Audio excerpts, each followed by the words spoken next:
with everything going on recently for Nebraska football, it's really easy to overlook some of the things that we sweep under the rug. In this case, Daniel Kaelin and his recruitment. So in this video, we're going to talk about what's transpired with him the last couple of days, where this even started, where it needs to go from here.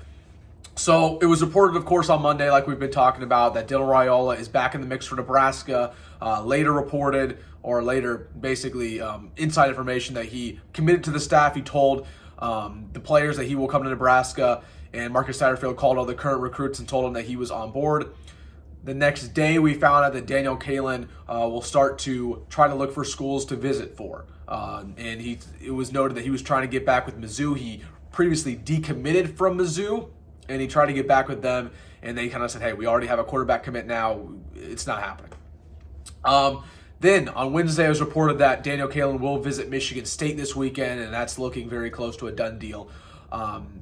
And you just got to feel bad for Daniel Kaelin. Again, going back to why he was even a Nebraska Cornhusker who was originally committed to Mizzou. We were in the Raiola sweepstakes. Raiola committed to Georgia, and we basically told Daniel Kaelin, he said, hey, we want you. Raiola's not going to come here. We're never going to go after him again. You're going to be our guy. And Daniel Kaelin, who grew up in Nebraska, he always wanted to be a Cornhusker, said, bet. Decommitted from Mizzou right away, committed to Nebraska the next day. This is a guy who everything the program signifies, characteristics of a quarterback, he has all of it. He's a great dude. He was peer recruiting like crazy. Half of the 2024 class was due to, in part, of Daniel Kaelin peer recruiting them, such as Carter Nelson, the best recruit right now in our class besides Dylan Raiola. So we have a lot to be grateful for when it comes to Daniel Kaelin. Again, I think he's a great guy. I think just everybody you talk about, everyone you talk to, he says this is a guy who's going to work hard. The second he gets on campus, he will do the right things, and he will be a heck of a college quarterback. At the end of the day, this is a business, guys. This is a business. I know a lot of people are overreacting. They feel bad for Daniel Kaelin. You can have one of two feelings. You can either feel bad for Danny Kaelin, or you can feel bad but also understand it's a business. Okay, this is a business, and this was the right decision by Matt Rule. Daniel Kaelin had multiple opportunities in his career at Bellevue West in his junior and senior years, and had in Elite 11 in his camps, to prove to this staff that he was worthy of being their number one choice, and that he was worthy of even being better than Dylan Raiola, and that they could just commit to him. And he didn't prove it.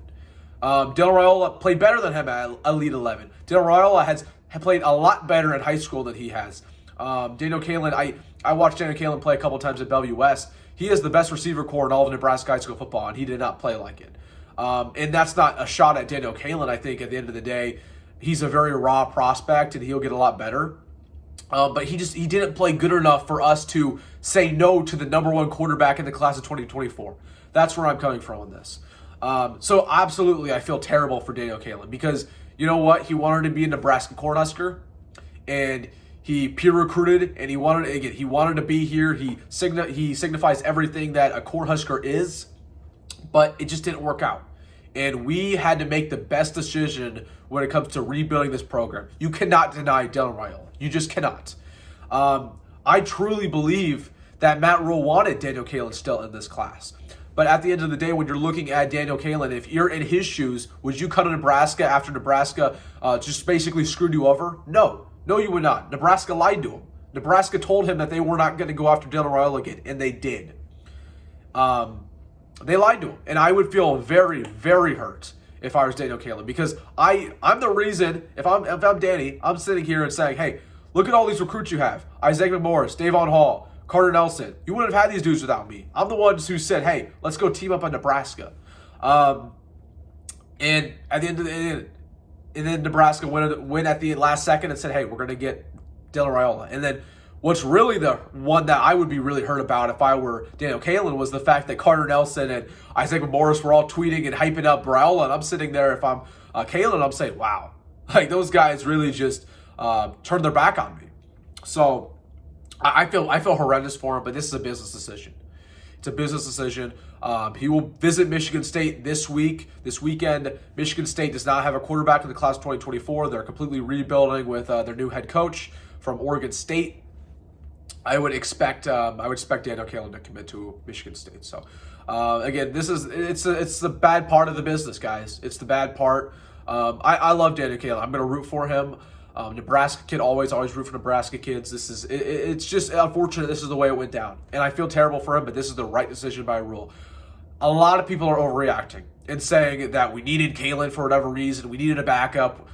No, we didn't need Daniel Kaelin. At the end of the day, we just did not need him. I'm sorry, I'm using the words at the end of the day a lot, but it is what it is, right? We did not need Daniel Kaelin. There's nothing to overreact about. Dylan Raiola is the best quarterback in the class of 2024. He is miles better than Daniel Kaelin. With that being said as well, I believe that Daniel Kaelin is a generational prospect. I believe when we look at the quarterbacks who came out of the last 5 classes, he stacks among every single one of them. He's probably number 1.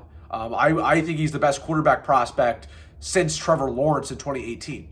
That's how good of a prospect Dylan Raiola is. And I'm going to tell you this right now.